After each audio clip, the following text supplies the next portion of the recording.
All right, there we go. Sorry about that, guys. Yes, I am back. My microphone likes to disconnect every time my stream restarts. Yes, sorry about that. I was trying to refresh my screen here to show that you were my new follower, and my stream decided to crash at the same time. But yeah, sorry, I was trying to say, Druid pacifists, tamed dragons and fought various creatures. That's really cool. I love the idea of dragon-related characters. I think it goes back to my times of playing like Skyrim and that kind of stuff. Just every anything to do with dragons just ignites a passion inside of me. Every future character I make is in search of remains and fragments of my original character in hopes of reviving them. My character was a wolf-kind druid pacifist raised by monks merchants. That's really cool, Arctic Wolf. That's really, really cool. My very, very, very, very first character was a rogue. I don't even remember that much. I made him, I can't even remember what gender it was, if it was a him or a her, but I feel like it was a him. And he was murdered by my party at the second session when I wasn't there. He was a good character, and the rest of the party were evil characters, and when I wasn't there, they threw him off a cliff. So that was the end of that D&D experience for me. I haven't, to be honest, I haven't tried reviving him just because I honestly made him up in 15 minutes. I was handed the player's handbook and told, make a character. I just flipped through. I was like, sure, let's try this.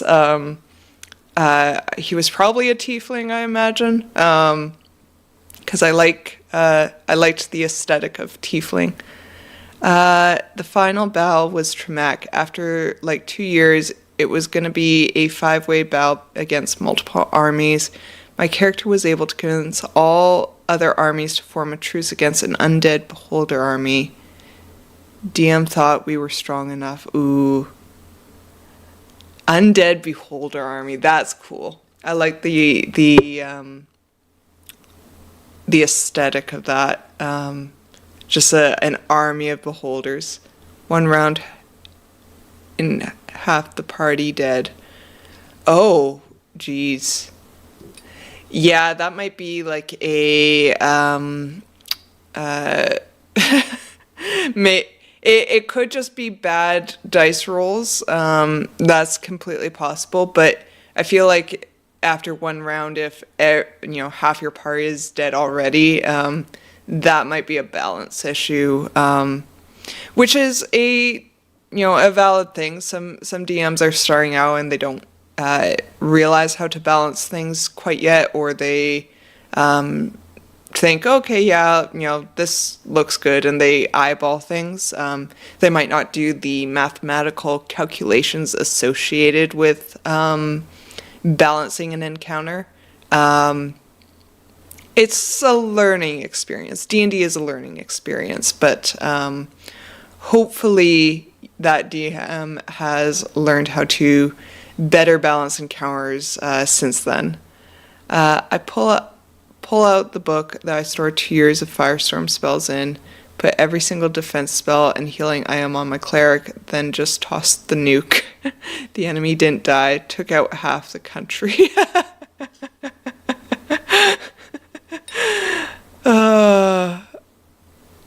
The enemy didn't die.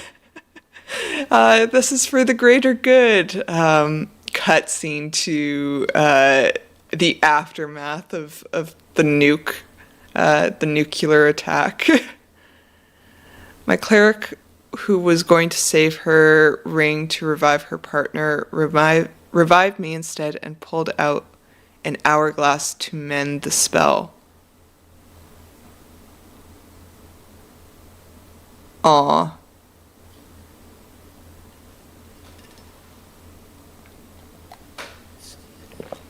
That's rough. I put all defense on myself and charged at the Beholder army again. Cleric died. Ooh. Yeah, you have to be careful who you revive, because only so many people in the party are able to revive other characters. So if you don't revive the healer person or make sure the healer person stays up, that is how you end up in a total party kill, a TPK. Revived her with a diamond ring, portaled them away to another region. Yeah, that's rough. It's really rough when there's a total party kill. There is something to be said about death in D&D. I could do a whole segment about death in D&D. It's a very powerful negative narrative element, and a narrative tool for a DM to use death to tell a story, or conclude a story, depending on how things work. Depending on how like your DM, approaches things, death can still feel satisfactory. I've only had a couple character deaths. Sorry, not player deaths, character deaths for myself. The first time I've had a proper character death, I was in a campaign and I was playing a Tempest cleric, and her name was Valkyrie. And Valkyrie, I forget what god she served at the time, but we had split the party, which was not a good idea. So half the party was away doing, I think they were chasing someone, and the other half of the party was like, yeah, let's go into this this alley, or this, I think it was a cellar. Yeah, that's what it was. It was a cellar. And I was with the ones that went into the cellar. We prompted an encounter. If I remember correctly, it was a bunch of demons and gnolls. And we actually survived the encounter. But then, as we were exploring the cellar, we prompted some shambling mounds, and I got swallowed. And I ended up dying. I failed all my death saves, and the DM, when I got swallowed and dropped to 0 HP, was like, hand wave. The split party comes. They arrive on the scene. They roll initiative. I died before the partial healer was able to even get to me. Even arrive at my location, never mind get me out of the shambling mound. And there was a moment where my character was looking down on the scene after they killed the shambling mound. My character's best friend, I don't remember what her name was holding me and crying over my body. And there was a moment where my character was looking down at the scene, and my god appeared and was talking with me about it. And it was so cool. I loved the scene. And then my god offered me a chance to go back, and he said, if you go back, there's a consequence. And it was something to the effect of, I go back, but someone else has to sacrifice their eternity after that. And I was like, nope. My character was like, no, that's not who I am. That's not what I believe in. I'm not going to do that. All things come to an end, and this is the end of my story. And so she resolved herself that was where she was going to die. But the problem was, my DM did not resolve himself that was where I was going to die. And so he brought me back anyways. It was a very satisfying end up to the point that he brought me back. And it almost felt like he undid everything because he brought me back to life. And I was actually more mad about being brought back to life than I was about dying in the first place. Just to say, death can be a very powerful element in D&D. Let's see. Portal them away to another region. I used up the one spell left to try to portal away myself. Then the beholder grabbed my character through the portal and ate my head. So rest in peace. In the end, only the cleric survived.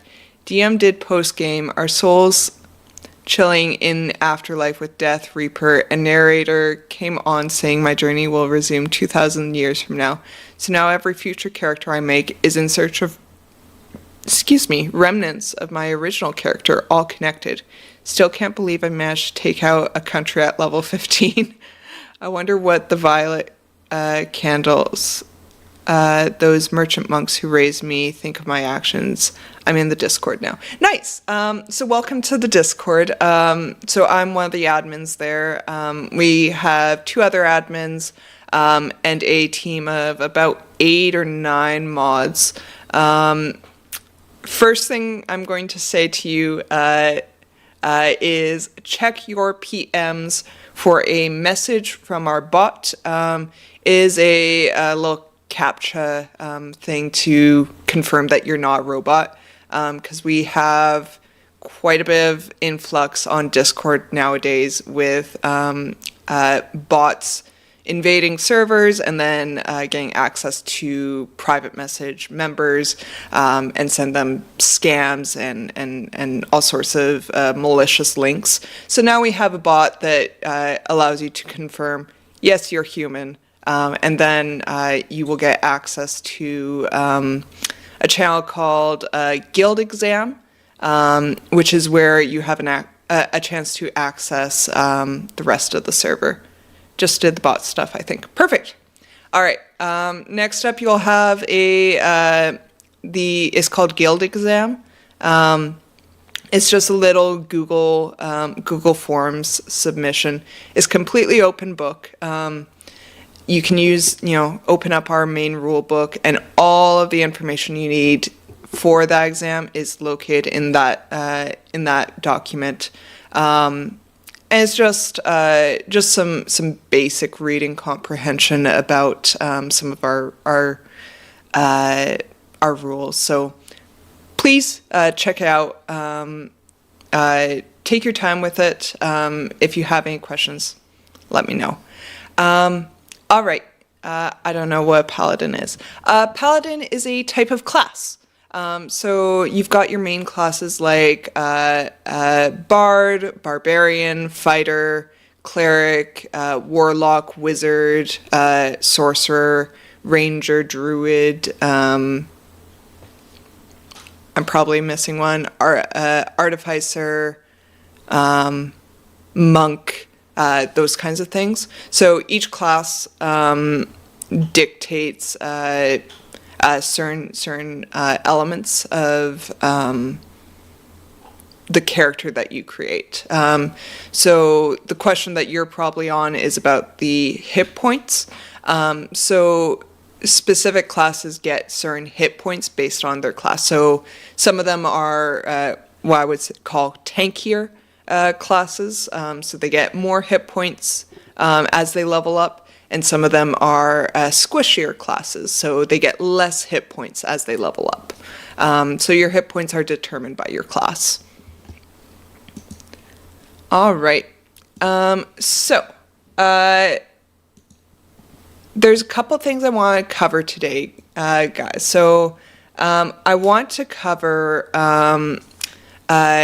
our ongoing review of the Keepers of the Elven-Rings book, which is the latest book from Free League Publishing. So Free League Publishing is a third-party site. It is not Wizards of the Coast.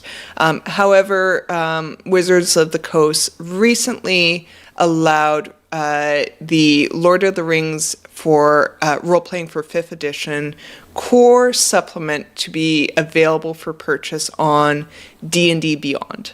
So that was a rather recent update, probably about a month ago. So now if you want to build a character with D&D Beyond, you can purchase the core rulebook for Lord of the Rings role-playing for 5th edition on D&D Beyond's website, and be able to use their character creator and all that stuff. Free League Publishing itself, though, has a bunch of other books in the Lord of the Rings 5e segment. So Lord of the Rings 5e is a variation to the D&D 5e system. It is not 100% D&D 5e. There are changes to it that are not in line with D&D 5e. But I'm a big fan of this system, or I should call it a subsystem. Lord of the Rings 5e is solves a lot of what I consider to be issues with the existing D&D 5e system.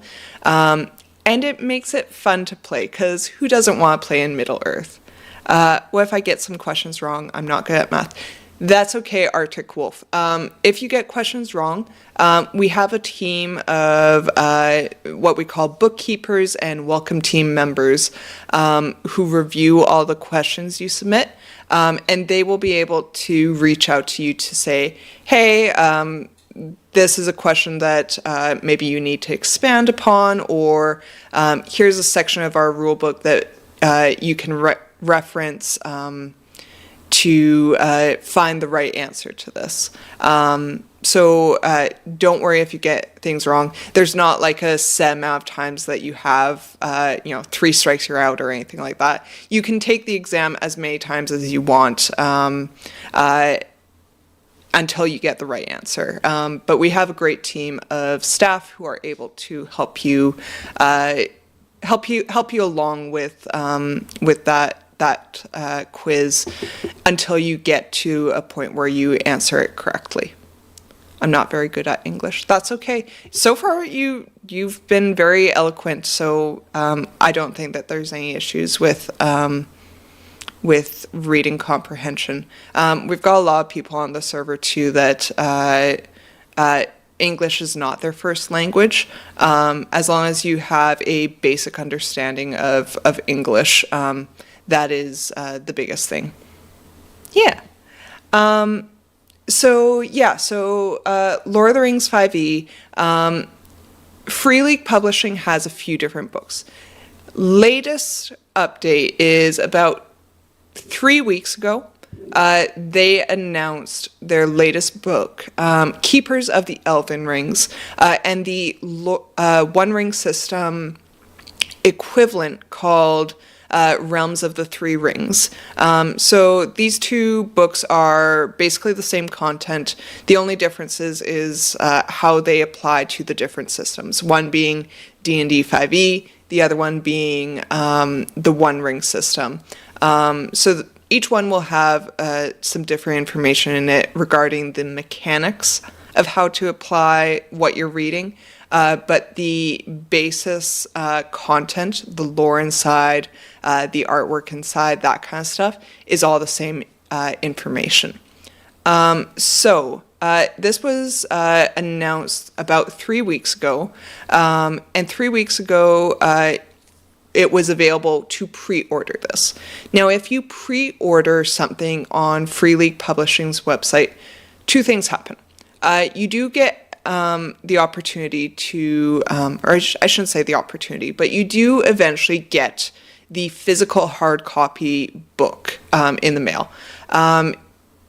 When exactly depends on, when the release day is for those books, and what country you're coming from. But you can get on the pre-order list to get the physical copy of the books. However, the nice thing about Free League Publishing's website is if you pre-order something, you get early access to a PDF version of the document, which is what I have with Keepers of the Elven-Rings. So I have the early access version of the PDF, which allows us to review the content before the physical books have been released. It also gives fans an opportunity to identify any discrepancies, errors in the formatting or grammatical errors, even content errors, anything that's different from Tolkien's work, to flag that for the team at Free League Publishing so that they can make those changes before they publish all these hard copy books. Because it's easy to fix a PDF, it is not so easy to fix a physical hard copy book. So we have an opportunity to review this stuff ahead of the time, and then Free League has an opportunity to change it before they print everything. So I have, like I said, Keepers of the Elven-Rings. If you have not checked out my previous streams about these books, please check them out. They are available on Twitch and YouTube. We had an opportunity to review the new cultures and callings in this book, our two new subcultures and our new calling in this book. We also went through the history of the elves through the first, second, and third age. We explored Lindon and Rivendell. And now we are on Lothlorien. Before I jump into Lothlorien itself, I want to start off with a couple things. So the first thing I want to start off with is a song. I'm not going to sing for you guys. Do not worry. You do not want me to sing. But there is a song sung by Legolas when him and the company, the Fellowship of the Ring, rested by the river Nimrodel. When they were resting by this river, Legolas sung this song called The Lay of Nimrodel. And it's important that I repeat this song because we're going to be diving into some of the history of Lothlorien. And if it does not say it in the PDF, I will tell you guys about the history of it. But I'm pretty sure that the PDF will cover the history of this. And so I wanted to start off by a relevant song. So the song goes: An elven maiden there was of old, a shining star by day. Her mantle white was hemmed with gold, her shoes of silver gray. A star was bound upon her brows, a light was on her hair, as sun upon the golden boughs in Lorien the fair. Her hair was long, her limbs were white, and fair she was and free, and in the wind she went as light as leaf of linden tree. Beside the falls of Nimrodel, by water clear and cool, her voice as falling silver fell into the shining pool. Where now she wanders, none can tell, in sunlight or in shade, for lost of yore was Nimrodel, and in the mountains strayed. The elven ship in haven grey, beneath the mountain lee, awaited her for many a day beside the roaring sea. A wind by night in northern lands arose and loud it cried, and drove the ship from elven strands across the streaming tide. When dawn came dim, the land was lost, the mountains sinking grey. Beyond the heaving waves that tossed their plumes of blinding spray. Amroth beheld the fading shore now low beyond the swell, and cursed the faithless ship that bore him far from Nimrodel. Of old he was an elven king, a lord of tree and glen, when golden were the boughs in spring in fair Lothlorien. From helm to sea they saw him leap, as arrow from the string, and dive into the water deep, as mew upon the wing. The wind was in his flowing hair, the foam above him shone. Afar they saw him strong and fair, go riding like a swan. But from the west has come no word, and on the hither shore no tidings elven folk have heard of Amroth evermore. So, this is the Lay of Nimrodel, which is a song about two folk. One was an elven woman, and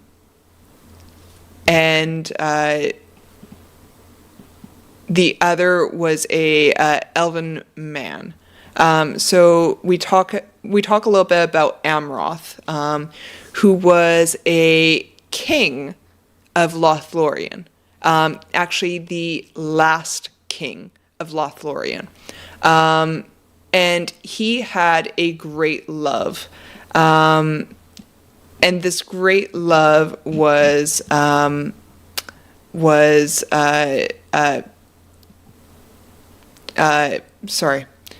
this great love was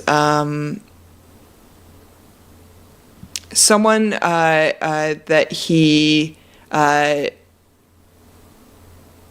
departed on a ship from Lothlorien, and that ship had been waiting for his love, Nimrodel, and Nimrodel, for one reason or another, didn't make it to the ship before it departed. And when Amroth awoke, the ship had already departed and was heading west to the Undying Lands. And Amroth, rather than being departed from his love, dived into the sea to swim to shore. But he didn't make it to shore. He ended up drowning before he made it there. And so the Lay of Nimrodel is about their love story. And I just wanted to highlight this because this is just one of the many stories of Middle-earth. There are so many stories in Middle-earth. But this poem, I think, is, or this song rather, is a beautiful song that we don't really get to know a whole lot about when Legolas sings this in The Lord of the Rings. Obviously, it is not sung in the Peter Jackson trilogy. Peter Jackson's trilogy kind of gets rid of a lot of the songs that occur in the Lord of the Rings books. But it is still a wonderful piece of craftsmanship. So, let's get into our meat and potatoes for today, which is Lothlorien. So let me set up here. Is it this one? Yes, this is the one. Let me get it on screen for you guys. Oh, not that.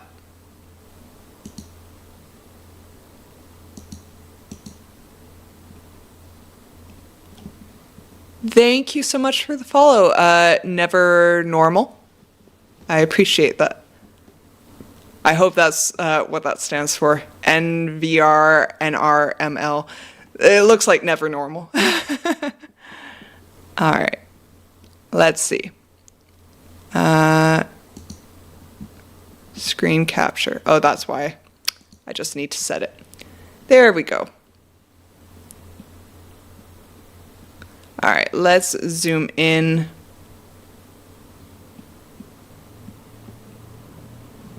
I need to adjust it so that I'm not doxing myself. Perfect. All right. So let's get into the meat and potatoes of Lothlorien. So it starts out with a quote. He was wrapped in some fair memory, and as Frodo looked at him, he knew that he beheld things as they once had been in this same place. For the grim years were removed from the face of Aragorn, and he seemed clothed in white, a young lord, tall and fair. Lothlorien could certainly be described as the most magical realm among those of the Eldar. More than in Lindon or Rivendell, the full power of the High Elves is manifest here, and the memories of Eldamar in the utmost west are most vivid. True to its name, Flower of Dream, this land exists almost outside the confines of space and time as understood by mortals, like an elvish dream where memory and reality mingle together. Lying on the eastern side of the Misty Mountains, Lothlorien stretches along the valley of the river Silverlod, which empties into the Anduin the Great. Thank you so much for the follow, Claddy Gamer. I appreciate that.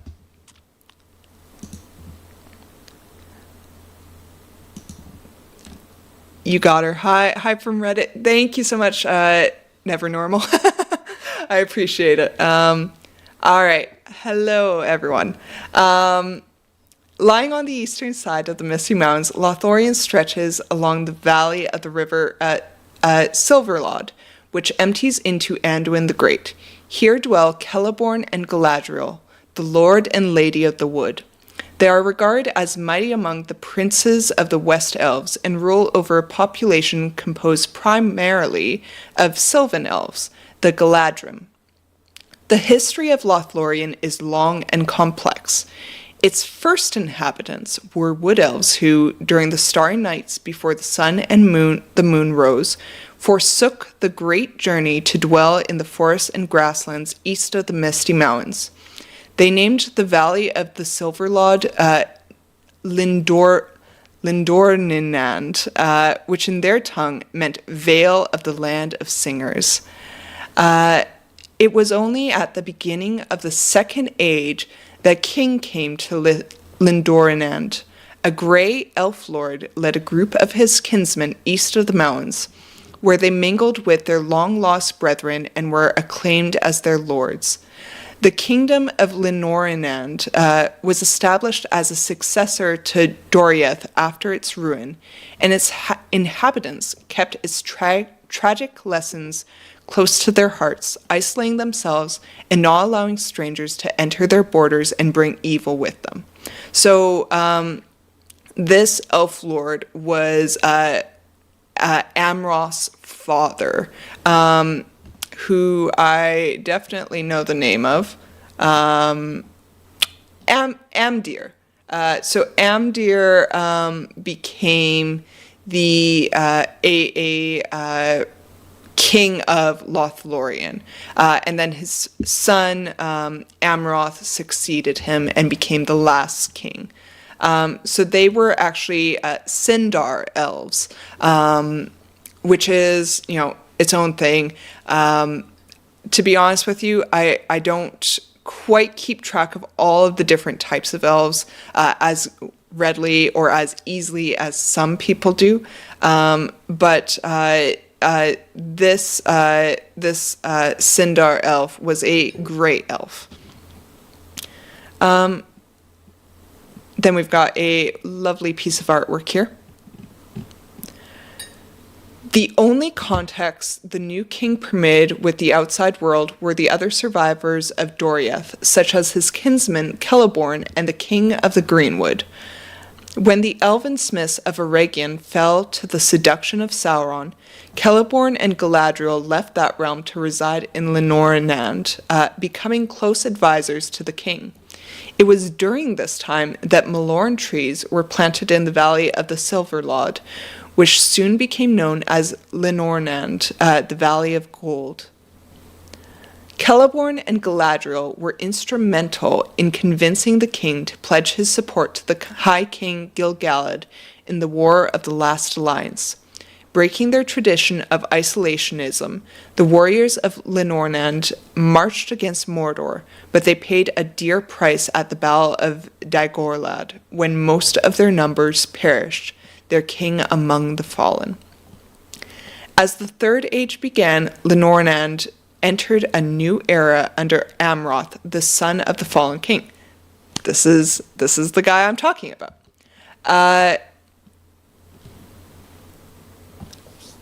He was curious and enterprising, beloved by his people. However, among the Wood Elves, some blamed the king's mentors Galadriel and Celeborn for bringing Lenormand into the war, leading them to depart for the southern elf haven on the Bay of Belfalas. Amroth ruled wisely in their absence. He was a friend to the dwarves, and during his reign, a road was built between his palace and Khazad-dûm. Khazad-dûm being known nowadays as Moria.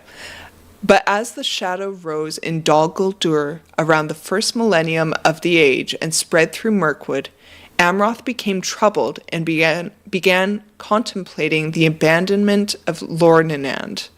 The fall of Khazad-dûm ultimately convinced him and many of his followers to leave Lenormand for the Havens, from which they never returned. Those who remained in the Golden Valley retreated to remote places and became a secretive folk. Caught between Durin's Bane and the Necromancer, they understood it only a matter of time until they too would have to leave. But against all hope, Celeborn and Galadriel returned, taking the title of Lord and Lady of the Galadrim. By the power of Galadriel and her ring, the Malorn trees, which had only flourished in the valley of the Silverlode, spread throughout the forest, which came to be known as Lothlorien, the Dream Flower. The White Lady wove mighty spells of protection over the land, ensuring that paths were hidden, spies were blinded, and trespassers were confused. The Golden Wood was safe and proudly defied both Moria and Dol Guldur. So then we have a nice little map of Lothlorien here. So we can see at the top here we've got Moria and the Dimril Stair, the Mirror, Durin Stone, and the East Gate, which leads into Khazad-dûm or into Moria. And this goes down to the Well of Silverlod and down into the actual forest of Lothlorien. And we can see there's quite a bit of locations within this forest. So we have Seren Amroth, which, if I remember correctly, is where Aragorn and Arwen got engaged or pledged themselves to marry each other. We've got Caras Galadhon. We've got the Old King's Caves, Ford of Stonebridge, just to name a few places. So the interesting thing about Lothlorien is it was actually named after a place that isn't covered in Middle-earth. A place known as Lorien, which is, I think it's called the Garden of Lorien, which was a place where these trees, these Malorn trees, flourished. And it was considered to be like one of the most beautiful sights to mortal eyes. I think it was actually in the Undying Lands, this Garden of Lorien. So for people to attribute the Forest of Lorien or Lothlorien to this Garden of Lorien was quite a significant comparison. And interestingly enough, so they do say Malorn trees grow here, and it's the only place they grow in Middle-earth here. However, in The Lord of the Rings, Galadriel had gifted Samwise with a seed for a Malorn tree. And after the what was it called? Not the Reckoning of the Shire, but the invasion of the Shire, where the party tree was hewn down. Sam came back and he planted that seed where the party tree once stood, and it flourished. Flourished in the Shire under Sam's care, and became the only other Malorn tree in Middle Earth outside of Lothlorien. They say that the Shire itself was bathed in, the entirety of the Shire was bathed in a golden light because of this Malorn tree, which is kind of cool. All right, entering Lothlorien. The Golden Wood is one of the most closely guarded realms in Middle-earth. While Rivendell and Mithlond serve as safe havens for all the free peoples fighting Sauron, Lothlorien's boundaries remain closed. The Galadrim seldom cross these borders, except for the short hunts or official missions from the Lord and Lady. Outsiders, whether elves or elf friends, may be allowed entry, but they are likely to be admitted only at the borders unless they have specific business in Caris Galadon. Strangers approaching the eaves of Lothlorien are likely to be observed by the wardens and then stopped and questioned by a force large enough to handle any potential threats. The Wood Elves are less courteous than the High Elves of the West, and if their questions are not answered satisfactorily, they are prepared to turn the intruders away, more than willing to use force in the event of resistance.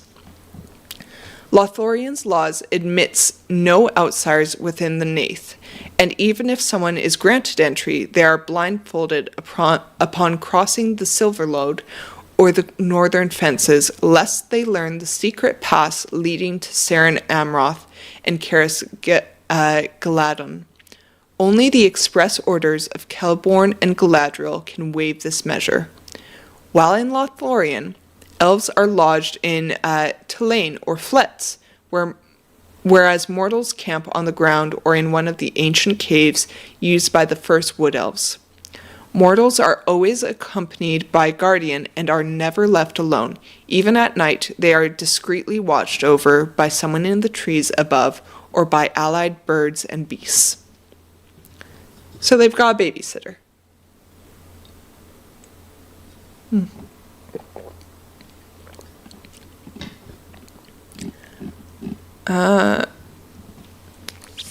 Lothlorien is a realm of light, but is also a land besieged from all sides. Insolent, suspicious, or aggressive behavior from guests may result in extended and unfriendly questioning, possibly followed by imprisonment for a time and then expulsion at the nearest border. Just as the Galadrim are gracious hosts, they can swiftly turn into the most inflexible jailers, and visitors would do well to remember this while they are their guests. So don't offend the elves. Elves and elf friends who earn the trust and protection of the Lord and Lady or of one of their court are granted the rare favor of moving freely in Caris Galadon and the Nath. However, this privilege is seldom extended and is reserved for those recognized as defenders of the Golden Wood. I'm kind of curious. I assume that Aragorn was considered one of these people who was able to move freely. Considering his relationship with Arwen and how they got engaged and where they got engaged, I would assume that Aragorn was one of these ones that was able to move freely throughout the land. All right. So before we go into the Golden Wood, we're going to look a little bit at Nenya, the Ring of Water. So this is Galadriel's ring. Nenya actually wasn't owned by anyone besides Galadriel throughout the history of this ring. So it is, our other rings had been passed around a little bit. Gil-galad to Elrond. We've also got Cerdain to Gandalf. But Nenya was always Galadriel's and forever remained Galadriel's ring. Made of mithril and set with a diamond, Nenya is the ring of water, which Galadriel receives directly from Celebrimbor. Of the three rings, is the one whose power is employed most boldly. With it, Galadriel can shroud Lothlorien in a mist that keeps spies and evil beings at bay, and fosters the growth of Malorn trees into living towers. Rain is always gentle in the Golden Wood. The sun is never fierce, and it feels as though true winter never comes to this land. As in other elf lands, and yet more, time flows differently in Lorien, and its beauty, peace, and gladness are a reflection of Galadriel's memories of the gardens of Armo she knew in the utter west, in an age before the first rise of the sun and the moon. While wearing Nenya, a creature gains the following benefits. Preserve all things unstained. By spending 8 hours concentrating, the wearer can create a corner of the Elder Days in a half-mile radius area centered on them, choosing any of the following effects. Create mild weather conditions within the area. For up to 1 year, precipitation is either clear or soft rain. Temperature is always either warm or cool, and wind is either calm or moderate. And then they reference the weather conditions table. The wearer can end this effect at any time. When the effect ends, the weather gradually returns to normal. They can also cause all plants within the area to become enriched for 1 year. The plants grow twice as high and yield twice the normal amount of food when harvesting. Cause plants within the area to become thick and overgrown, forcing any creature moving through that area to spend 4 feet of movement for every 1 foot they move. The wearer can exclude one or more areas of any size from being affected. They can remove poison and rot from all food and drink within the area, and they can forbid fiends, undead, and creatures possessed by them from willingly entering the area. Interesting. So those are the preserve all things unstained effects. Then we've got see from afar. The wearer's wisdom increases by 2 to a maximum of 22. In addition, Nenya is considered a wondrous item affecting all wisdom skills. Support in weariness. The wearer of Nenya doesn't age, and their constitution increases by 2 to a maximum of 22. In addition, if the wearer starts their turn with at least 1 hit point, the wearer regains hit points equal to their proficiency bonus. The Ring of Adamant. Nenya is unbreakable and is invisible while worn except to the ring bearer. In addition, its wearer has immunity to poison condition and resistance to poison damage. I would say of all of the rings that we've read so far, this is the most lackluster one. It's definitely in line with the way Galadriel uses the ring. I don't think that Galadriel would use the ring for anything more powerful than any of this. But comparing it to our other 2 rings that we've read about so far, I would say it's the least interesting to me. If I had a choice of which ring I would choose of the 3 Elven-Rings, Nenya would not be one of them. All right, let's go into the Golden Wood. Let me take a drink first.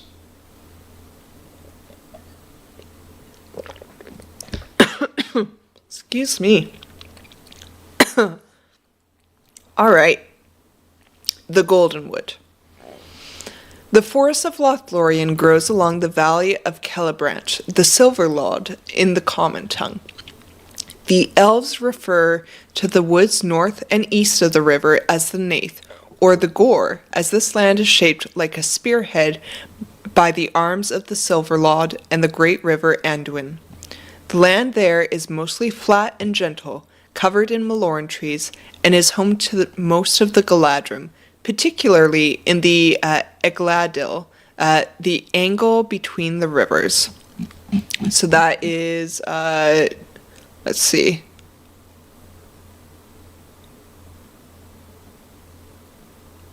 Oh yeah, right here. So in this kind of, oh, you guys can't see my mouse. Never mind.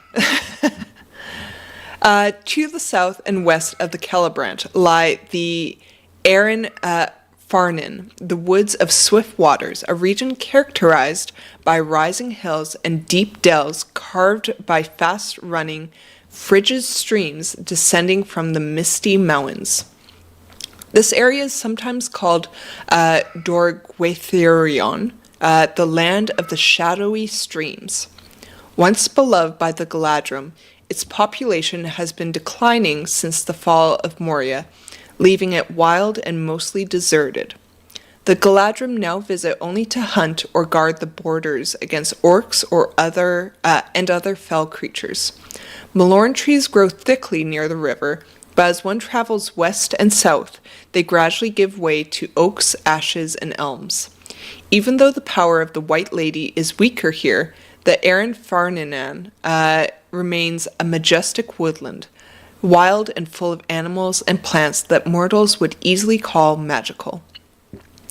North of Lothlorien lies a region bordered by the mountains to the west, the Anduin to the east, and the Gladden River to the north. Once a populated area inhabited by men who lived on farms and traded with the dwarves of Durin's folk, is now largely depopulated. This area was known as Ridlin, the tilled plain, but today only a few farmsteads remain, hidden by groves of trees. The wargs and their allies, the goblins of Moria, are the true masters of this region now, which is simply called Fortalf, the northern field. South of Lothlorien lies an empty land where no men have ever lived. Even orcs and wargs seldom venture. The Lostalf, the empty field. The grey elves of the Golden Wood consider it part of their realm and enjoy riding and hunting among its brush, occasionally reaching the borders of Fangorn. However, the land is not under their constant watch, and dangerous encounters cannot be ruled out. So, as a lore master, if you are running this, that gives you an opportunity to do to play with some interesting encounters, maybe some nameless creatures that have not been seen elsewhere in Middle Earth. Alright, the Fences of Lorien. This is the name given by the Galadrim to the edges of the Golden Wood, marking what they believe to be the farthest limits of the Lady of Lorien's power. Many elf wardens vigilantly watch over these borders, particularly along the northern fences, where they gaze towards the mountains to the northeast, for they know that threats can arise at any time from the orc-infested roots of the Hithagler, which is the elven word for the Misty Mountains. So I don't usually use that word because it's Elvish and difficult to pronounce, but the Hithagler is the Misty Mountains. Elf wardens keep watch on the fences. They wear dark gray cloaks and carry small lamps that emit a bright silvery light, which can be quickly covered. In the depths of the forest and under the cover of night, elf wardens who choose to remain unseen are nearly invisible unless they move swiftly. Then we've got a lovely set of orcs coming and pillaging, and they're being overseen by what seems to be some elves in a watchtower. All right.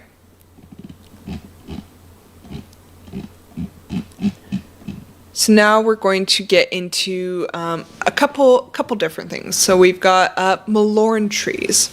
So let's talk about these Lothlorien trees.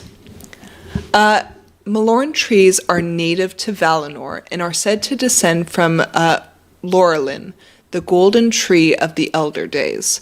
During the Second Age, seeds of Lothlorien trees were presented to the Númenóreans by visiting elves from Eldamar and became common in the western part of the island. It was Tar Aldarion, the Navigator King and a lover of trees, who gifted Lothlorien seeds to his ally Gil-galad. Unfortunately, those seeds never thrived in Lindon and failed to produce flowers. However, some of these seeds eventually made their way to Galadriel, who was familiar with Lothlorien trees from Valinor. Although she could not grow the trees in Eregion, she recognized the right conditions in the Valley of the Silverlord. Through her power and that of the Ring of Water, the first and only Lothlorien trees in Middle-earth flowered and produced fruit, and since then have prospered. Lothlorien trees can grow up to 200 feet tall with straight trunks of white-gray wood covered in silvery, smooth bark. The branches extend far from the ground, forming a wide crown. In spring, new leaves are pale green and become darker green above and silvery below in summer. By autumn, they turn gold, retaining this color throughout the winter, and then fall and spring, creating a golden carpet on the ground that lasts several weeks. Lothlorien flowers are large and pale yellow, blooming from late spring to summer, and the fruits are small golden nuts covered in silver scales. Beautiful. Tulane. Tulane, or flets in the common tongue, are wooden platforms built among the branches of trees, usually Lothlorien trees which have regular crown-like branches. They can only be accessed by rope ladders through round holes at their center, and usually lack railings or parapets or roofs, but they are often equipped with movable windscreens. Larger flets, however, may resemble houses or even palaces like those in Caris Galadon.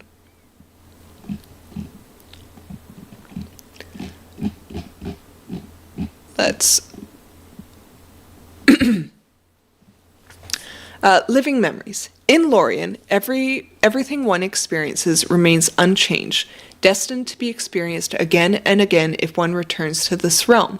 Should one ascend to the top of Seren Amroth, they may hear the south wind carrying the sound of waves crashing on beaches that no longer exist and the cries of seabirds whose race has long vanished from Earth. For player heroes, days spent in Lorien may return as living memories, allowing individuals to experience things as they once happened in the same place. All player heroes spending a fellowship phase in Lorien start the next adventuring phase with inspiration. Very cool. So fellowship phase is a one of two phases in the Lord of the Rings 5e system. The other phase being the adventuring phase. Adventuring phase is 75% of the content of any Lord of the Rings 5e campaign. Your fellowship phase is a time led by the players, and it is one of more downtime related stuff, or in Lord of the Rings 5e is called undertakings. So this is a time of respite for your characters to pursue personal pursuits, or personal vendettas, complete any sort of role play that they want, do stuff with their free time that they don't get to do during the adventuring phase. Again, if you guys have not checked out these books, there is some beautiful artwork in these books. Like, look at that. That is Gorgeous. All right. Siren Amroth. This is the very heart of the ancient realm of Lorien, where Amroth built his high house on a great mound at the time of the realm's founding. The hill is covered with grass that never fades, and yellow and white winter flowers bloom throughout the year.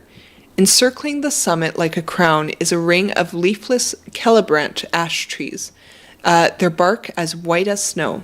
These trees surround an inner circle of immense golden Malorn trees.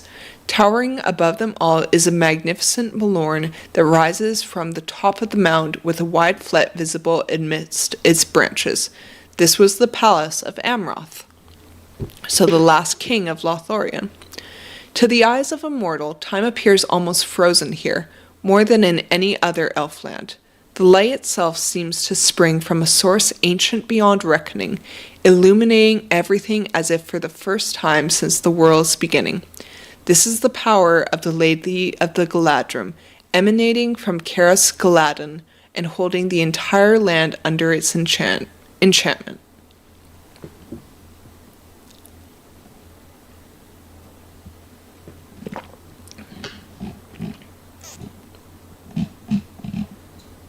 Elf minstrel songs. So in some of these songs, or in these elflands, we know that our player heroes can learn songs, create songs, listen to songs.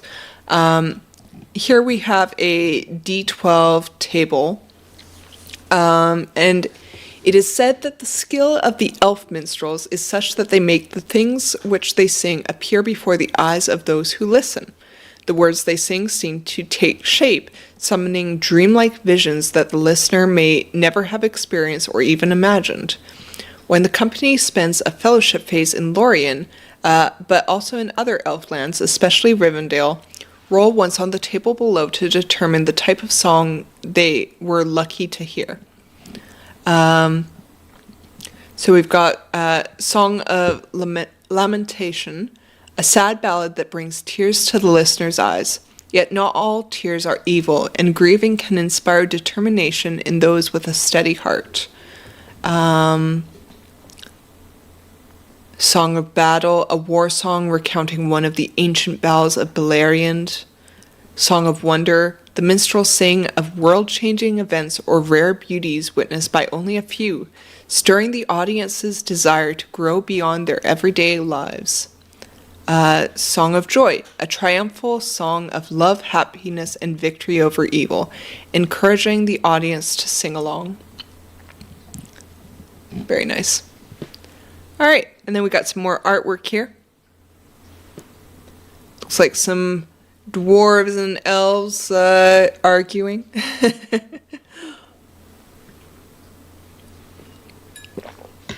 I actually, sorry, this is a small aside, but I actually learned a little bit about some of the history of the dwarves recently. This is a small aside. I am joining a pay-to-play game for the Lord of the Rings 5e system. We're doing a campaign through Moria. Playing through Moria is called Khazad-dûm Through the Long Dark. And this campaign is run by the Kindly Cleric. So if you guys do not know the Kindly Cleric, let me just do a quick little shout out to the Kindly Cleric. The Kindly Cleric. So if you guys do not already follow the Kindly Cleric, please do. He is a wonderful content creator and professional DM. And he runs a bunch of pay-to-play games. This is his full-time job is running tabletop RPG games. And I actually am going to have the opportunity to stream with him on Monday mornings. probably starting in the new year here, possibly next week. And we're going to be doing Middle Earth Mondays, which will be all dedicated to Lord of the Rings and Tolkien related content. So if you don't follow the Kindly Cleric already, please do. But what I was saying is he is running a page play game, Moria, that I am joining here, and we're hoping to probably stream this game to you guys, either on his channel or my channel or both, as long as everyone in the party is agreeable.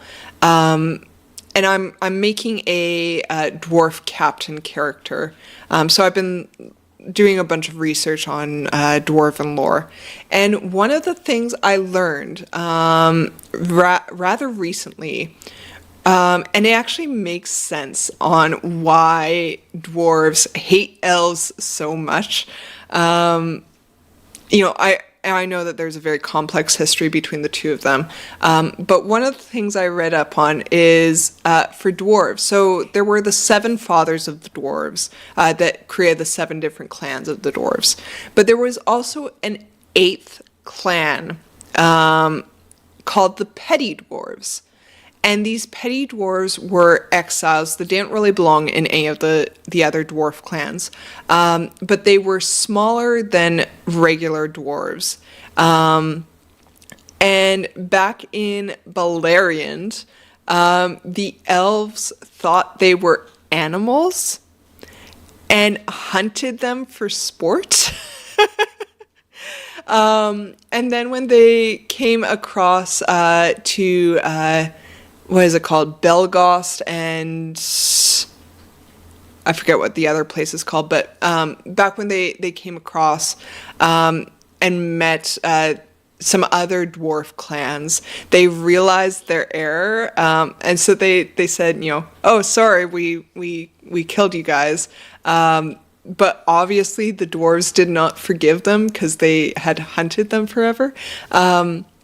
But yeah, the petty dwarves actually were hunted for sport by the elves. And so when it comes to the hatred between elves and dwarves, I have a newfound appreciation for why dwarves don't like elves that much. Sorry, this image just reminded me of that. I think it's an interesting fact. All right, so Caris Galadhon. Caris Galadhon is the great city of the Galadrim, the seat of Lady Galadriel and Lord Celeborn. A high green wall surrounds a hill covered with mullein trees so tall as to surpass all others in Lorien. Their boughs spread out into tiered crowns, supporting levels upon levels of countless flets, which serve as the homes of the wood elves of Lorien. But Lorien is also the most formidable fortress of the elves in Middle-earth. At the base of the hill, a road paved with white stones runs along the brink of a deep fosse, overshadowed by a mighty encircling green wall. This road leads to a white bridge, and across it the paths end against the great gates of the city, set between the ends of the encircling wall that here almost meet. The gates are tall and sturdy and open without sound. At night, many lamps hang from the gates, and countless lights gleam green, gold, and silver amid the leaves of the mullein trees. Beyond the gates, the hill is crossed by many paths and stairs, leading to a few quiet courts and gardens adorned with fountains and sculptures. There are no buildings on the ground of Caris Galadhon, as the Galadrim favor living above ground, on flats high above the branches, connected to one another by suspended bridges. From a wide lawn at the top of the hill, illuminated by silver lamps hanging from the boughs of the surrounding trees, rises Orcalter, the tall lord, the mightiest of all the trees. A broad white ladder winds around this great tree, passing many flets built on both sides and around the trunk itself. At a great height, a wide talon is finely stretched, upon which sits a large hall, the abode of the Lord and Lady of the Wood. Here, gatherings are held in a spacious oval chamber with green and silver walls and a golden roof, dominated by the trunk of the great Malorn. Many elves meet here when summoned by the Lord and Lady, seating themselves before 2 chairs placed beneath the bole of the tree, canopied by a living bough. These are the seats of Celeborn and Galadriel. Those permitted to appear before the Lord and Lady of Lothlorien are welcomed by Indolinil, handmaiden and advisor to Galadriel. Indolinil.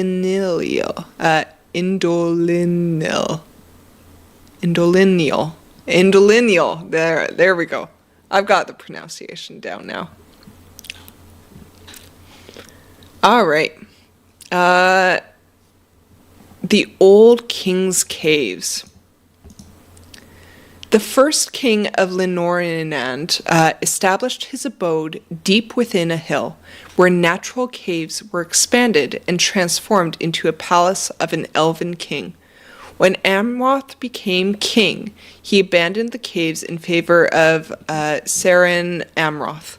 Since then, the caves have remained uninhabited, though they are preserved as refuges to fly into in time of war and to store fodder in. The gate is located on the other side of a deep cleft and can be reached by a narrow stone bridge, which can be destroyed if enemies approach. A small court paved with large flagstones opens in front of the gate of the Old King's Caves.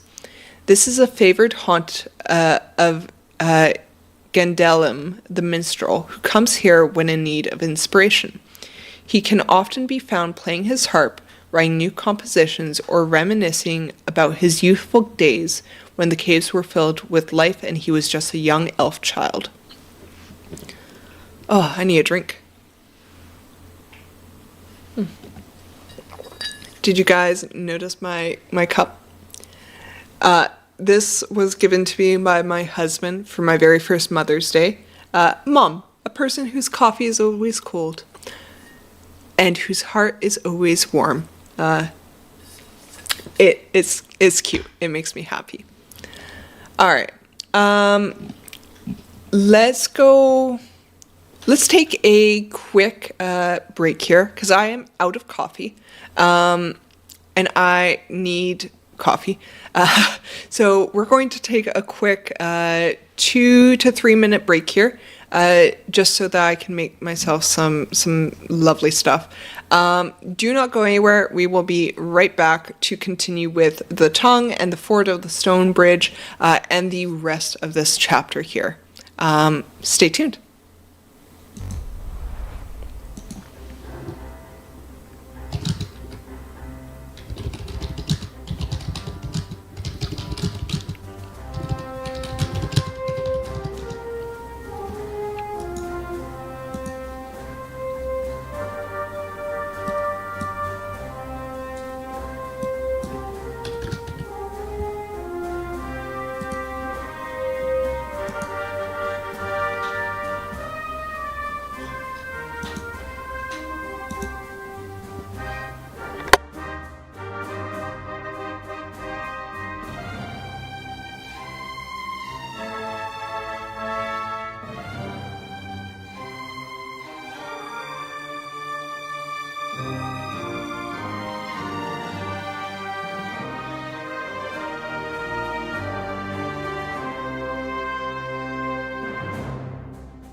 Alright, I'm back. Unpin. Alright, I've got my coffee. I am ready to chat some more. Thank you guys for being patient while I refueled. Alright, the tongue. To the southeast of Caras Galadon lies a long treeless field of shining grass dotted with golden flowers. Named the Tongue, this lawn forms a narrow strip between the glittering waters of the Silverlod on the right and a broad, deep, and dark stream of the Anduin.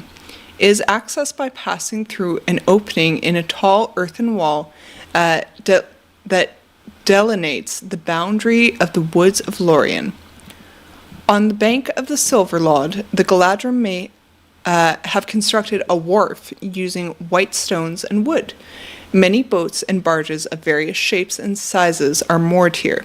Some are painted in bright colors, but most are either gray or white. Some have been carved with elven skill in the likeness of river birds. So that is likely the place where we see the Fellowship of the Ring sent off after they visit Lothlorien in the series. The Galadrim love the running waters of both rivers, knowing they help keep their realm safe. However, some among them recognize that these watery borders mark the extent of the power of the Lady of the Galadrim. On the opposite banks, the trees crowd the landscape as far as the eyes can see, yet not a single Malorn tree is among them. That would be, I think, jarring in a way to have a certain type of tree exclusively on one side of the river and not to see it on the other side. A stark contrast, especially comparing regular trees to the mighty Malorn trees, which are gorgeous to behold. The Ford of Stonebridge. In the days of the first king, refugees from Eregion built a great stone bridge that crossed the Silverlode in 3 wide spans, connecting the Nath with Erin-Farnan. More than 4 centuries ago, Celeborn and Galadriel ordered its destruction when hordes of Easterlings under the shadow of Dol Guldur crossed the Anduin on large boats and rafts, joined by many orcs bringing ruin to the vale of the great river.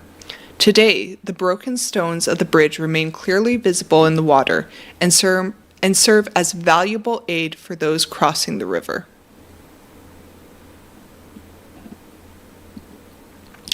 All right, now we get into Celeborn and Galadriel, the Lord and Lady of Lorien. The rulers of Lorien are counted among the wisest and most powerful elves of Middle-earth. They have dwelt in the west since the days of the first dawn, and throughout the ages they have fought the long defeat together. To earn their trust and ensure their support is a gift beyond the power of kings. Their subjects are many, and while they have not crossed the borders of their land in arms since the days of the last alliance, the time will come when their host will once again leave the Golden Wood to march against the enemy. And then we've got this beautiful piece of artwork here where we see the two of them. Celeborn looks good. He looks better than he does in Peter Jackson's series. That's for sure. All right. Lady Galadriel.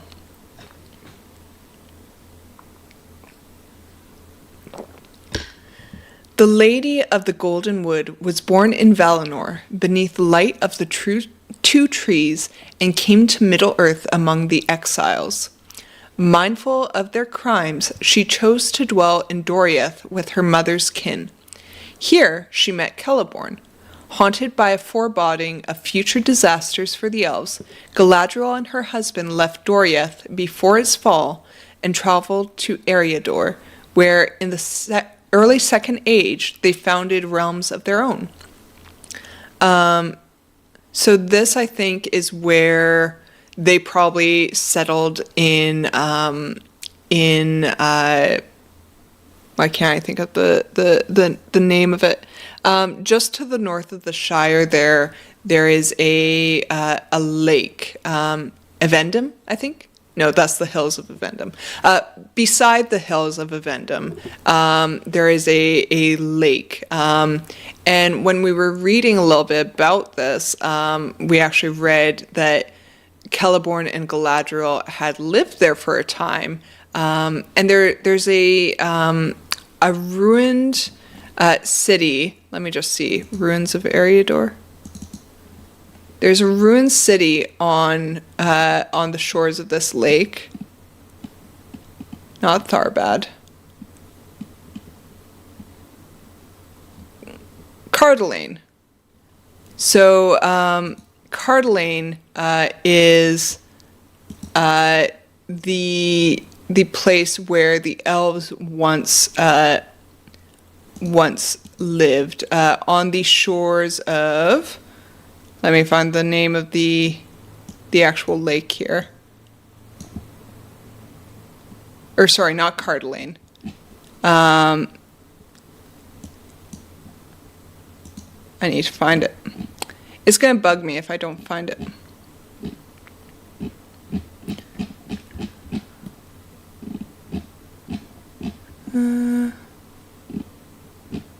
Landmarks, not Old Dwarf Mines. White Towers, Tree of Sorrow, Shroud Islets, Queen's Hall, Fields of Slaughter. This goes into Fornost, which is a realm of men. Once it was a kingdom of men. Weathertop, Hell of the Sleeper, Mount Graham,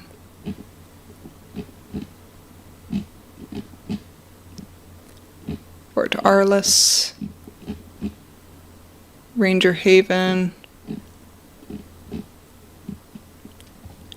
Anumis, there we go. So you can kind of see down here in the middle of the screen there is a lake, and the ruins are called Anuminas, and that is where Galadriel and Celeborn had settled in Eriador. And if one of these days I will find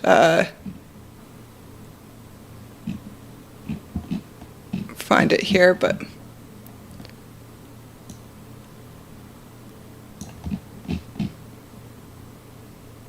all right.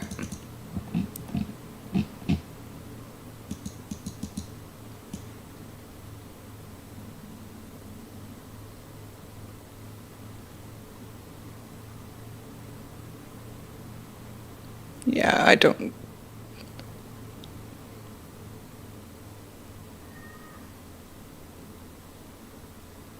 Anyways, it doesn't matter.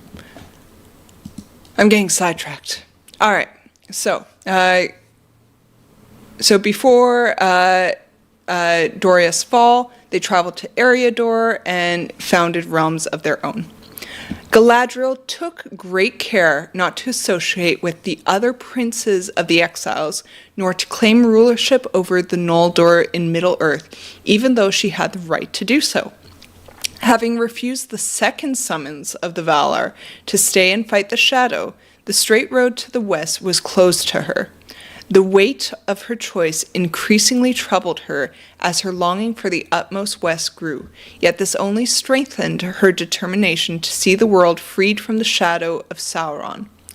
Galadriel is very tall for an elven woman, gifted with golden hair that seems blessed with the radiance of the ancient tree Lorelin. She is wise in the ways of elven magic, having been first trained in Valinor and then by Queen Melian in Doriath. Very cool. So that's where Galadriel gets her magical elven witch powers from.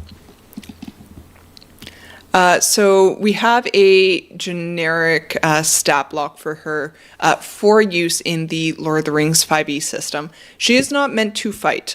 If she were to fight, you would have to create a very powerful scenario for her, because thus far, in the Tolkien universe, she has not been bested. Even during the War of the Ring, when I believe it was orcs. Orcs from Mirkwood tried to invade Lothlorien. And I think they tried they tried 3 times. And every single time, Galadriel beat them back. And then finally, they went on the offensive, and they decimated those orcs. And it was said by the orcs that the only way to defeat her was if Sauron himself would come, which I think is a big testament to the power of Galadriel.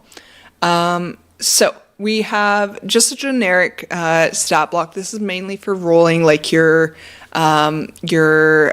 saving throws, your skill checks, determining languages and senses.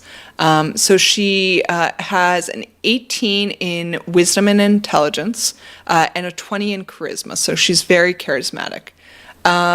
Her skills, she is best at intimidation, actually, which makes sense. She's kind of a scary elf queen, or lady, I should say. She's got plus 17 in intimidation. Her worst skills are investigation and perception. She's proficient in those, but they're only a plus 10. Her senses, so she's got true sight out to 120 feet, a passive perception of 20. She speaks Black Speech, Entish, Quenya, Sindarin, Western being the common tongue of Middle Earth, and she has telepathy up to a range of 60 feet. Interesting note, this is the only stat block thus far that we have seen telepathy on. Not to say that telepathy doesn't exist on some of the other stat blocks, maybe in future versions or future editions, but interesting note. All right, let's go to Celeborn, Galadriel's right-hand man, her husband. Lord Celeborn belongs to the royalty of the Grey Elves.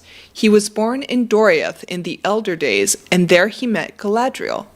After the ruin of Beleriand, they founded realms of their own in Lindon, by Lake Nanuial, and in Eregion, until they chose to stay in Lindorianand. Celeborn is very tall, with long silver hair. He shows no signs of his great age, unless one peers into his keen eyes, whose depths reveal the weight of his memories. Galadriel considers Celeborn the wisest of the elves of Middle-earth, and consults with him constantly on all matters. Often they sit together under the boughs of the Melorn trees, holding counsel concerning days to come, without moving or speaking, but by looking from mind to mind. Okay, so interestingly enough, here's our second telepathy stat block. So Celeborn also has telepathy to a range of 60 feet. He speaks Entish, Quenya, Sindarin, and Western. Passive perception of 20. He has a wisdom score of 20, charisma of 18, and intelligence of 16. For his skills, he is best at insight with a plus 15. Of the skills he's proficient in, his perception is the worst with only a plus 10. I think it's interesting that they note that she considers him the wisest of the elves of Middle-earth. Because I feel like in the movie series, so in Peter Jackson's movie series, Celeborn is a glorified piece of arm candy. He isn't really highlighted in Peter Jackson's movie series. He is a little bit more articulate, I would say, in the books, so in Tolkien's work, but we don't really get any insight, at least in the Lord of the Rings trilogy, to how Galadriel and him interact with one another and how Galadriel sees him. So it's actually quite, I don't know if romantic is the right word, but it's nice to see that Galadriel considers him in such regard. Because I think that some of the way that we perceive him in some of the rest of the series is he's not as great as Galadriel, and certainly Galadriel is an amazing elf lady. She is powerful beyond measure and beautiful, just an amazing character. So it's good to see that she holds such high regard and respect for her partner, for her husband, Celeborn.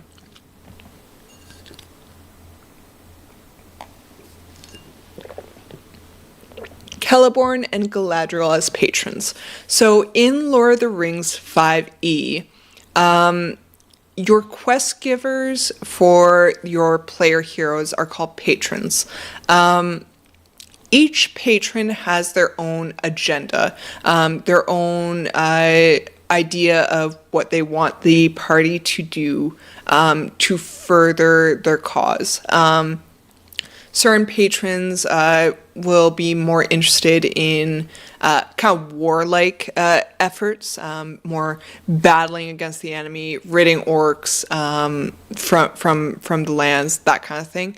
Other patrons will be closer to more of the roleplay aspect of things, so maybe gathering the history of Middle-earth or rescuing artifacts, that kind of stuff. So depending on the type of game your player heroes want to play or the type of game that you as a lore master want to tell, you can have different patrons be available. And these patrons give different benefits to the party. So they give them certain bonuses in the game that can be spent using something called fellowship points. Fellowship points are an amount of points equal to the number of party members you have plus one. There are other things in the game that can increase your number of fellowship points, but in general, if you have a party of 5, it's going to be 5 plus 1, so 6 fellowship points. And these fellowship points can be spent by anyone in the party. They had to be agreed on by the party as a whole to be spent because they are a collective base pool. But they can be spent like inspiration to, gain advantage, gain a roll, however you roll it. But they can also be spent for these special patron-inspired actions. So for certain patrons, you can do certain things by spending fellowship points. All right. So Celeborn and Galadriel as patrons. While the primary interest of Lord Celeborn and Lady Galadriel as rulers of the Goldenwood is to preserve their own realm from all threats, they know full well that places like Imladris, the Grey Havens, and Lorien will one day be forced to confront the enemy. Therefore, they cannot wait for the coming of Sauron hiding behind their fences until all else is overthrown. Rather, they are determined to take action to support any efforts made to combat the shadow, as long as those efforts have a chance of success. The Lord and Lady do not share their agenda with outsiders, as survival of the realm is tied to secrecy. Consequently, they are extremely wary. Especially Celeborn does not grant his trust easily. However, once someone has won their confidence, they prove to be careful listeners and observers, always keen to know what happens outside Lothlorien, providing unsparing advice and help. So here is the details of them as patrons. So fellowship bonus, they get a +1 to their fellowship points. So like I said, if you have a party of 5, it's 5 + 1 for 6. So if they are your patrons, you would actually have 7 fellowship points. Favored callings are Messenger and Warden. These are just who they're more likely to gravitate towards in a party. Messenger and Warden being 2 callings or classes in the Lord of the Rings 5e system. Advantage. So Gifts of Galadriel. By choosing the Meet Patron undertaking to visit Celeborn and Galadriel, each player hero in the company may receive a marvelous artifact, the benefits of which last until the start of the next fellowship phase. In addition, up to 2 player heroes are allowed to gaze into her mirror. See adjacent bar. So we'll read that in a second here. Agenda. Protect the Goldenwood. Foil the schemes of the Dark Lord. So that is the type of stuff that players who have them as their patrons would be tasked with doing. If they are looking to continue on with the patronage of Galadriel and Celeborn. All right, the Mirror of Galadriel.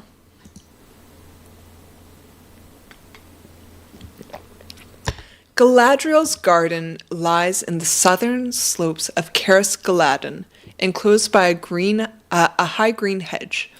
No trees grow here, and a stream of fresh water, which springs from the top of the hill at the feet of Orkelter, descends swiftly in a deep hollow.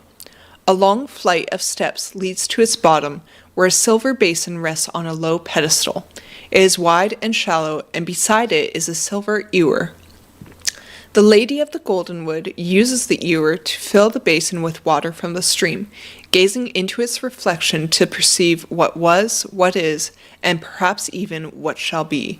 This is the Mirror of Galadriel. Those who look in it may experience visions, and the lady can command the mirror to show what she or they desire.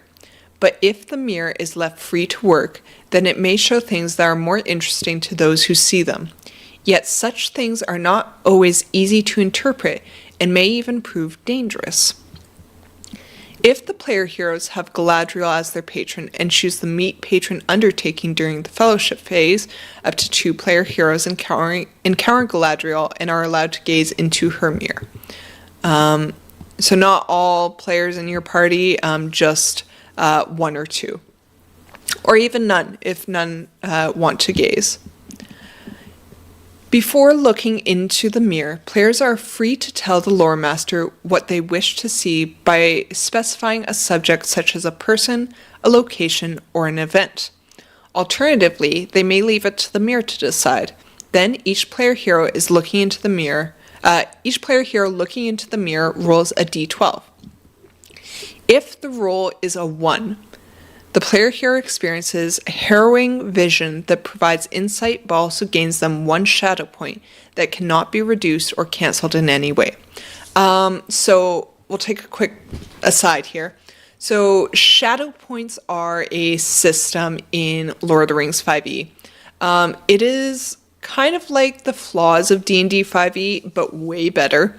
So each player, when they choose their calling, has an associated shadow path. So that's how they fall under the influence of the shadow. And certain things throughout the campaign will give them shadow points. And as they increase their shadow points, they get closer and closer to the influence of the shadow.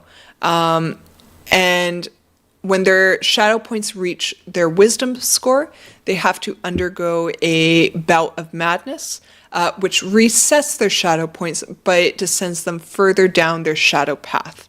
And each level of their shadow path has different role play and mechanical aspects to it that the players have to incorporate in their character as they move forward throughout the campaign.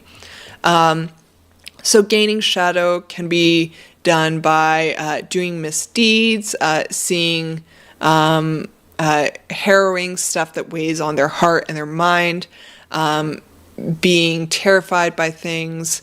They're even sorcery. So as dark magic works against them, they could gain shadow points. So, looking into the Mirror of Galadriel, if you roll this one, you could gain a shadow point. Or you would gain a shadow point. If the roll is 1 to 11, the player hero gains valuable insight and the ability to re-roll a single ability check, attack roll, or saving throw during the next adventuring phase, with a bonus equal to the number rolled with the d12. Okay, so if you let's say you roll old lore and you fail, you can use this to re-roll that. And say if your roll on this d12 had been a 5, you gain a +5 to that re-roll for old lore. If the roll is a 12, the player hero experiences visions that grant valuable insight and the opportunity to turn a single d20 roll into a 20 during the next adventuring phase. Okay, so you can nat 20 something.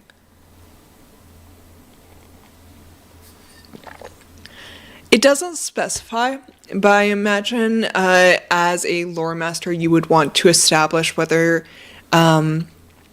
you change a roll into a 20, or if you just forego the rolling and say, I'm going to use that d20 or that 20 roll.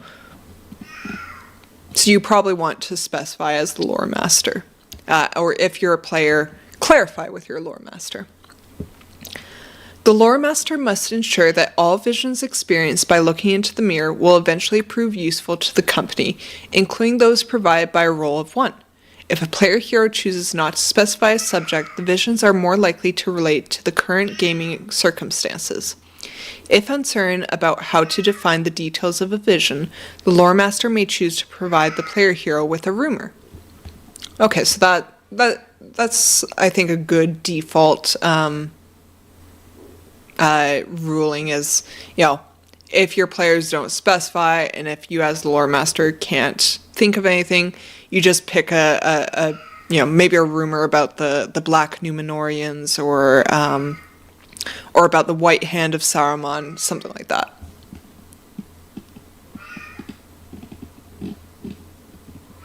Oh, are we done our chapter? We are done our chapter. Holy mackerel. All right.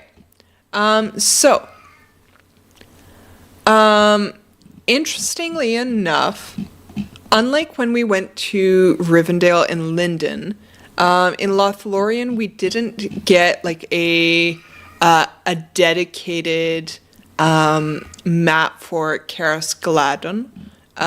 We only have the one map, which is the overarching map of Lothlorien here, which I think is an interesting note. There's a little bit more mystery around Lothlorien than there is around Rivendell or Lindon in that regard.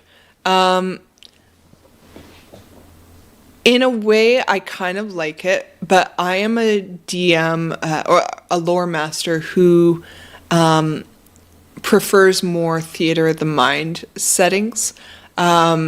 So I wouldn't be so worried as a lore master if I didn't have a map of things, because sometimes I can find them limiting in a way. So I think that's interesting.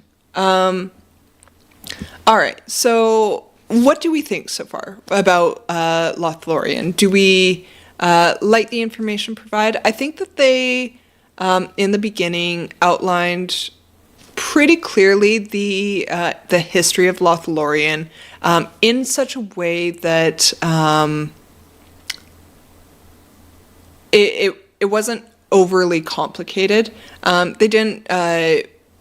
They didn't have all the information, obviously. There is a very complex history to Lothlorien, but they got the important points about this region. So I think that that's bonus positives about how they outlined this here.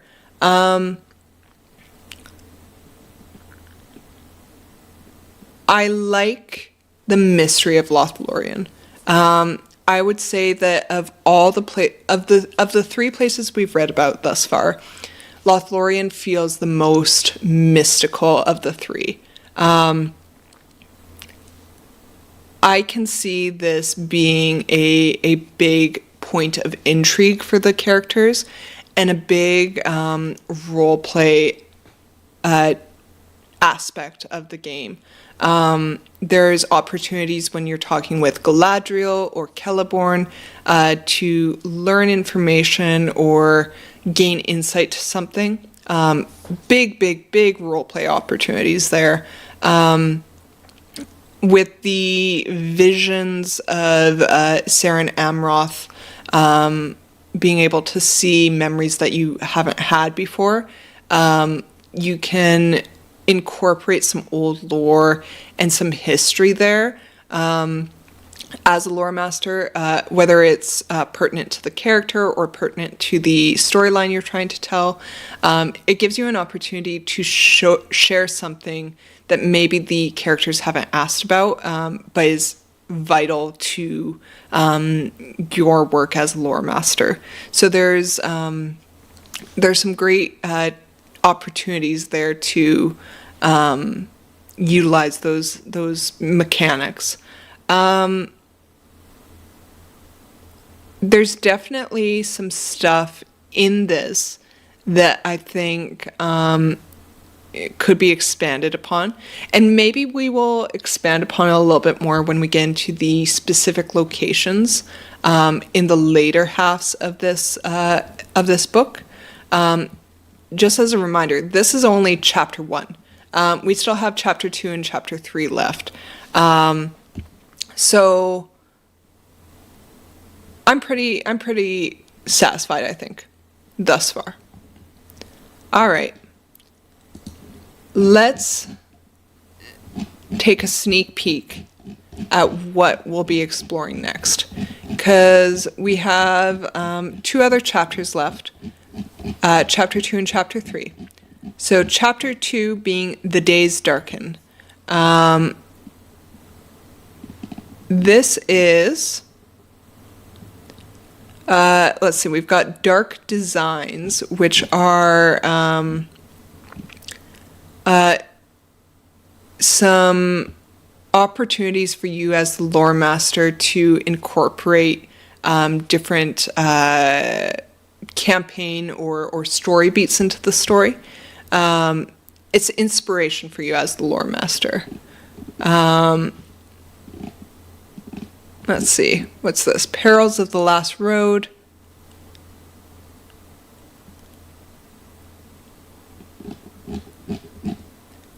Okay, yeah, so we've got quite a bit of story beats here. We actually got a bunch of stat blocks related to these story beats, which we will go into detail of later in a different stream here. Memories of Ancient Wounds. Revenge of the Weasel Lady. Okay, so we kind of covered Weasel Lady when we were talking about Rivendell. Cawthlan, the weasel spirit. Yeah, so we've got quite a few stat blocks to look at, and definitely a lot of history in these. And that's the nice thing about the way that they do these books is they don't just say, okay, this is a thing that's happening right now. They give you year by year what is changing in each of these story beats, so that as you have an ongoing campaign, you can have things change about each of these story beats. Because sometimes the stagnant thing about a campaign is you drop your players in and you say, okay, the pirate king is trying to invade this island. And the characters might spend a year, 2 years, 3 years trying to, do various tasks to eventually take out that pirate king. But that pirate king isn't just standing still. He's got his own plots and mechanics, his own advancements that are occurring at the same time that the players are advancing.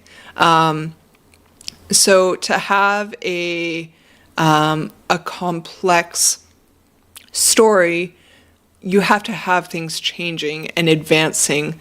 It could be stuff against the characters. It could be stuff in favor of the characters. But it's important to be mindful that there should be some changes in the story. The enemies aren't just waiting to be foiled. All right, so we've got some more stuff here. So all these things seem to be the story beats. So what we'll probably do is we'll probably cover one for each stream, because they look to be quite information heavy. Other shadows, so these are smaller story beats. And then we've got chapter 3 landmarks. So this is going to be where we get into the actual locations. So depending on where they're located, some of these might be in Lothlorien, some might be in Rivendell, some might be in Lindon. But this is where we'll get into maybe some of the details of, I imagine, Lothlorien. Let's see, Palace of the Seabirds, the Valley of the Dwarves. This is a place by Lindon there that I actually want to read a little bit about. I'm not sure if it was in Tolkien's lore, but I'm curious about it. I want to read up about this place. The vineyards of Gloria, the Wailing Hole. I think that there's 12 locations in total, and they have told us, Free League Publishing has mentioned that some of these are from Tolkien's work, and some of these have been created specifically for the setting book. So some of it is not does not exist in Tolkien's world, but they are so true to Tolkien in these books that I would trust them to add content. I feel like anything that they add would be in line with the lore and the setting of Middle-earth. The Falls of Nimrodel.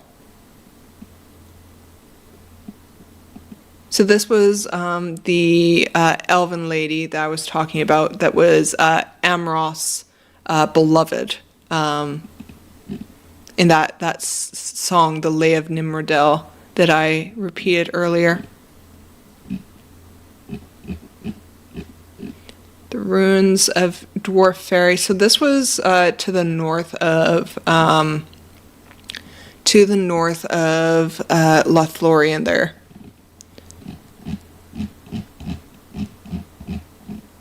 The Singing Stones. The Hollowwood. Alright, the Isle of Sorceress. Whitethorn Hay. Alright, so that is our some of the content that we will get into in the future here. Lots of good stuff still to look into.